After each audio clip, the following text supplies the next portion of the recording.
Hero Vijay అంట personally problems face చేస్తున్నాడంట. Wife ఆయన current wife or ex wife cheating case file చేస్తే, so ఆ legal ట్రబుల్స్లో his been stuck అంట right now. So ఏదైనా political కెరియర్కి, so ఆయన personal కెరియర్కి ఏదన్నా ప్రాబ్లం రావచ్చు అని చెప్పి చాలా హంగామా నడుస్తుంది ఒక 1-2 days నుంచి మీడియాలో. అది మనందరికీ తెలుసు. ఇప్పుడు ఇది పక్కన పెడితే ఓకే, ఈ క్రేజీ టాపిక్ ఏం జరుగుతుందంటే, ఇప్పుడు ఇన్స్టాగ్రామ్లో ట్విట్టర్లో ట్రెండింగ్ నడుస్తుంది ఏ టాపిక్ మీద, ఈ హ్యాష్ ట్యాగ్స్ మీద విజయ్ చీట్స్ అని ఏదో సంథింగ్ ఏదో నడుస్తుంది. ఇప్పుడు మేజర్లీ ఒక హైలైట్ పాయింట్ చెప్తాను వినండి. 1,00,000 పోస్టులు 1,00,000 హ్యాష్ ట్యాగ్లు వచ్చినాయి అని అంటే దాంట్లో ఏం జరిగిందంటే ఒక 92,000 మంది, ఒక 92,000 people out of 1 lakh people belongs to category, age category of 19 to 25. Yeah, so 19 to 25 years మధ్యలో వాళ్ళు 92% పార్టిసిపేట్ చేశారు ఈ రైటప్లు రాసి ఈ మ్యాటర్ని హైలైట్ చేయడానికి ట్విట్టర్లోని ఇన్స్టాగ్రామ్లోని. Isn't it really foolish? ఏం పని, దేని మీద ఫోకస్ చేయాలి? బయట what's the situation right now?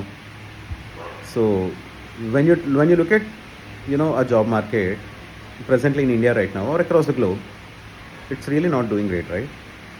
Or if you are settled with a medium job, with a medium paying job, ఇప్పుడున్న కమోడిటీస్ రేట్కి మనం అది రీచ్ అవ్వగలమా? లెట్స్ సే నువ్వు ఒక బిస్కెట్, ఒక గోల్డ్ బిస్కెట్ కొనుక్కోవాలి, అది ఇప్పుడు ఆల్మోస్ట్ 17 lakh వెళ్ళిపోయింది ఇంక్లూడింగ్ GST. దాన్ని ఎఫోర్డ్ చేయగలవా? చేయలేవు. సిల్వర్ ఎంత అయిపోయింది, ఒక కేజీ ఎంత అయిపోయింది, 3 lakh అరౌండ్ నడుస్తుంది. అది ఇంకా పెరుగుతుంది, తగ్గుతుంది. Still we cannot afford. మనం అంటే బయట ఆలోచించాల్సింది ఏంటంటే, కరెంట్లీ మనం ఇన్ఫ్యాక్ట్ ఎస్పెషల్లీ ఏజ్ గ్రూప్ ఆలోచించాల్సింది ఏంటంటే, అరే బయట సిచ్యువేషన్స్ ఎట్లా ఉన్నాయి అంటే, మనకు ఇంకొక 10 ఏళ్ళ తర్వాత సిచ్యువేషన్స్ నిజంగా కమోడిటీస్ మీద కూడా మనం ఇన్వెస్ట్మెంట్ పెట్టలేము. పెట్టినా సరే చాలా మినిమల్ ఆర్నమెంట్స్తో మనం సాటిస్ఫై చేసుకోవాలి ఆర్ సెల్స్ అని. సో ఈ సిచ్యువేషన్స్లో మనం దేని మీద ఫోకస్ పెట్టాలి?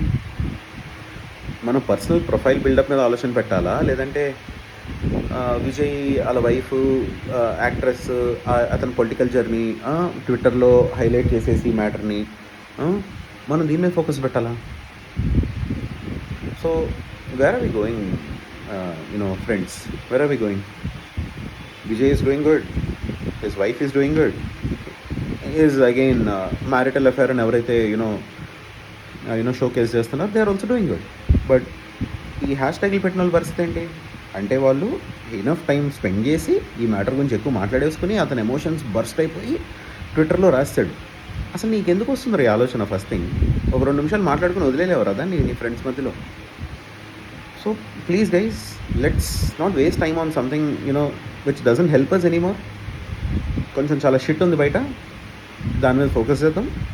రాదర్ ఒకే ఒక్క సజెషన్ ఏంటి అని అంటే, అట్లీస్ట్ ఎవ్రీ డే ఒక చిన్న కొత్తది అప్స్కిల్లింగ్ సంబంధించింది నేర్చుకుని అప్స్కిల్ అవుదాం, అప్గ్రేడ్ అవుదాం, ఫోకస్ దాని మీద పెడదాం. సో ఈ మ్యాటర్ వాళ్ళ పర్సనల్ ప్రొఫైల్స్ మనకు అవసరం లేని మ్యాటర్ లేదు. నచ్చకపోతే జనాలకు ఓట్లు వేయరు, నచ్చితే ఓట్లు వేస్తారు. As simple as that.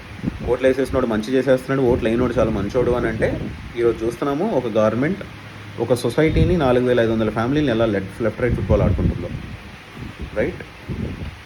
So it's a simple example. అలా అని చెప్పి సైలెంట్గా కూర్చుని ఒక అపోజిషన్ పార్టీ ఏమైనా మంచి పార్టీ అంటే వాళ్ళు చేసింది ఇనఫ్ ఉంది. సో ఇవన్నీ మనకు అవసరం లేని మ్యాటర్లు అబ్బా.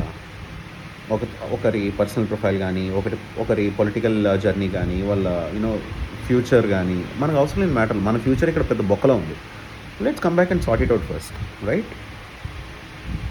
See you, bye.